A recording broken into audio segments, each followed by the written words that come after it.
I'm so good. I mean, I find this whole thing so utterly surreal. It's almost as if Labour are determined to insult their voters as much as possible. They're like in the kind of Olympics, a race against each other Yeah. to try and hemorrhage as many voters as they can from their own constituencies. It's almost as if they really don't want to be in power.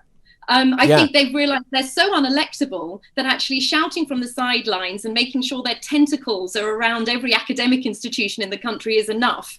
And they don't want power because this Yeah. constant attack and sneering at their own voter base is mind-boggling. I've never known it in history. This once great movement, that enfranchised the working class, is now like a toddler's in a creche high on sugar. Yes, it really is. And it's amazing me because apparently Keir Starmer sinks loads of money on focus groups. I wonder whether or not Boris Johnson's infiltrated some of these focus groups. And they come away, Labour Party come away, you know what?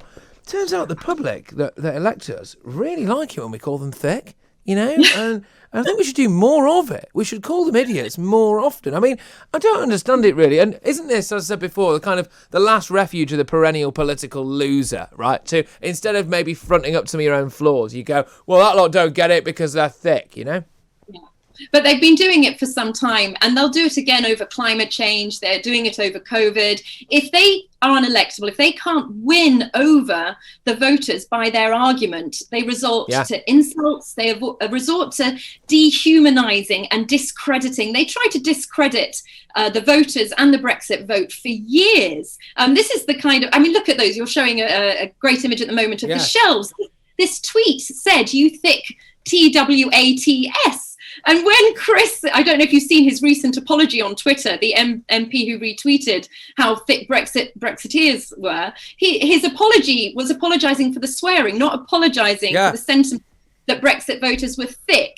And yet working class wages, salaries, they're rising by 18% in the last year. We've had, the excess of cheap labour from open borders really did squash down wages. And Brexiteer voters were brilliantly clever and smart and voted to curtail that, and wages have risen. Look, I've got to ask, is there any truth to the idea that the fact that some of these shelves are empty as a result of issues at the border, as a result of Brexit, is it all to do with the pingdemic, really?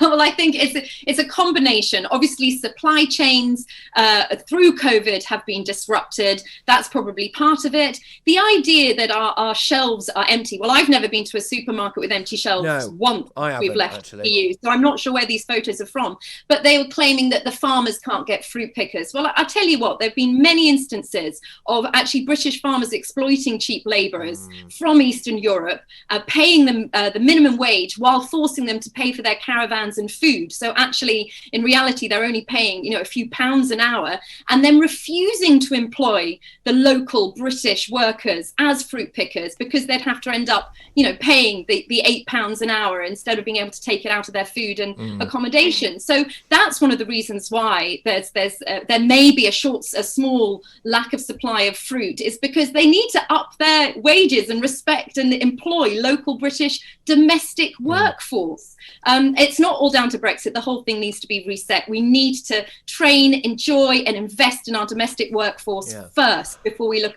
overseas. I do find it fascinating that we've been trying to get through to Chris Bryant for quite a while. He doesn't appear to be answering his phone. I've put out a plea to him on air, and we understand that he may indeed be listening. He's been retweeting some of our stuff, okay? So actually, he's not just insulted a lot of the public. He's obviously a coward as well, right? Because he should be coming on here to defend himself, in my opinion.